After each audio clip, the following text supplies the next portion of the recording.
There is a specific moment where a human being ceases to be a rational thinker and turns back into an animal. We like to believe we are logical creatures, guided by reason and morality, but biology has a kill switch for your intelligence. It's called arousal-induced cognitive interference. When the reproductive drive is triggered, the brain executes a hostile takeover. It diverts blood flow and energy away from the prefrontal cortex, the area responsible for long-term planning, risk assessment, and logic, and funnels it directly into the limbic system, the primitive emotional core. In plain English, you aren't just horny, you are temporarily stupid. Studies suggest that during high states of arousal, a person's decision-making ability drops to that of a child. The pilot has left the cockpit, and the autopilot is flying the plane directly toward the nearest source of dopamine.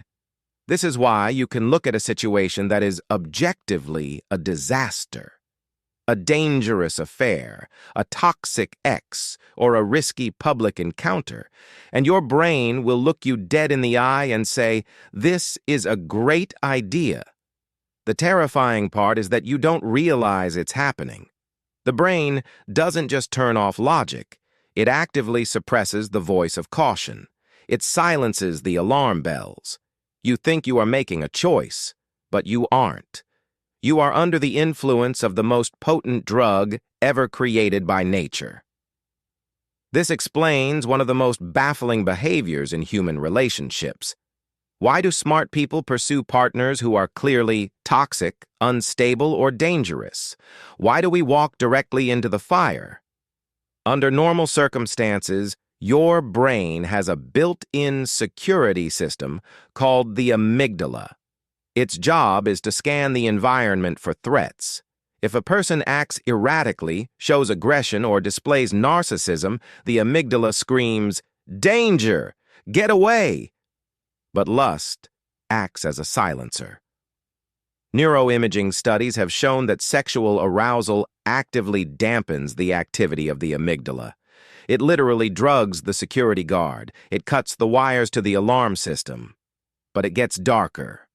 The brain doesn't just ignore the danger, it often eroticizes it.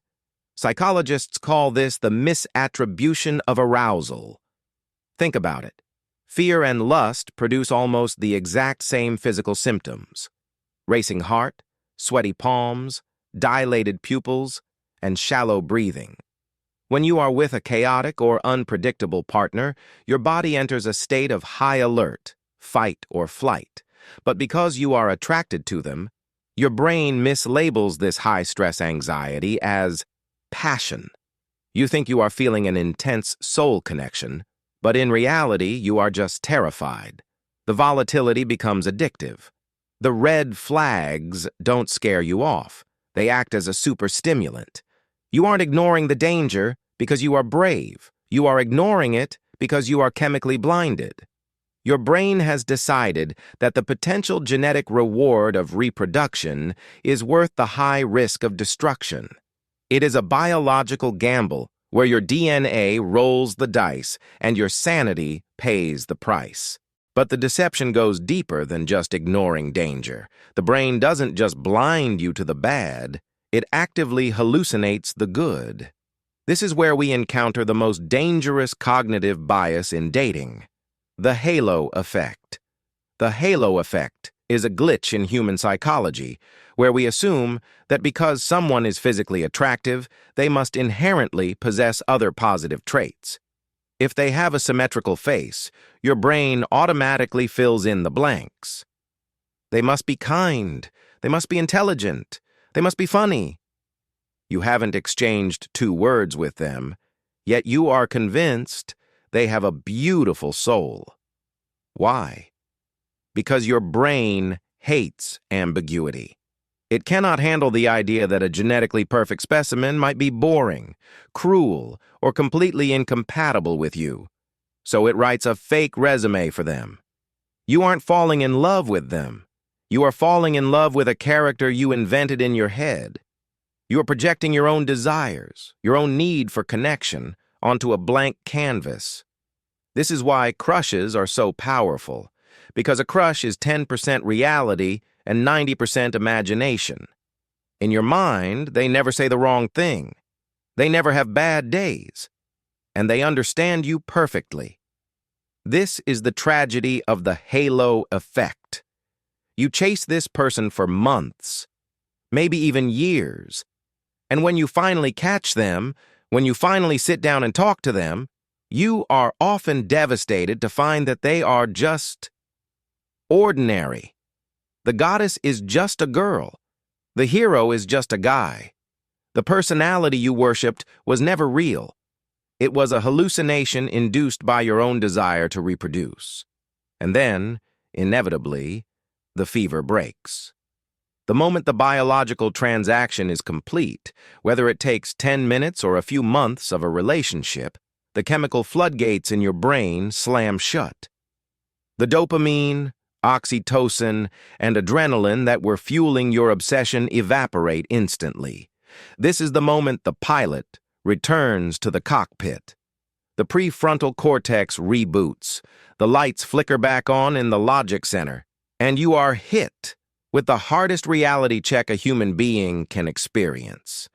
This is what the internet calls post-nut clarity, but it is actually a moment of profound psychological horror.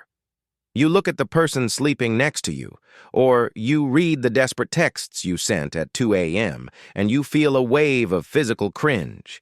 You ask yourself, who wrote that? Who did this? It feels like you were possessed by a demon, and in a way you were. The you that is thinking now is your rational self, but the you that acted was a biological puppet. The illusion of the halo effect dissolves. You suddenly notice the awkward silence, the lack of common interests, or the toxicity you ignored. The red flags that looked like excitement an hour ago now just look like danger. You realize that you risked your stability, your reputation, or your heart for a sensation that lasted less time than a commercial break. This brings us to the dark conclusion of human nature. Logic is the enemy of evolution. Evolution does not care if you are happy. It does not care if you have a stable marriage or a peaceful life. It only cares that you pass on your genes. To do that, it must bypass your logic. It must make you stupid, blind, and reckless. Lust is simply evolution winning the war against your intelligence. And until you understand that you are fighting a chemical war against your own biology, you will always be its casualty.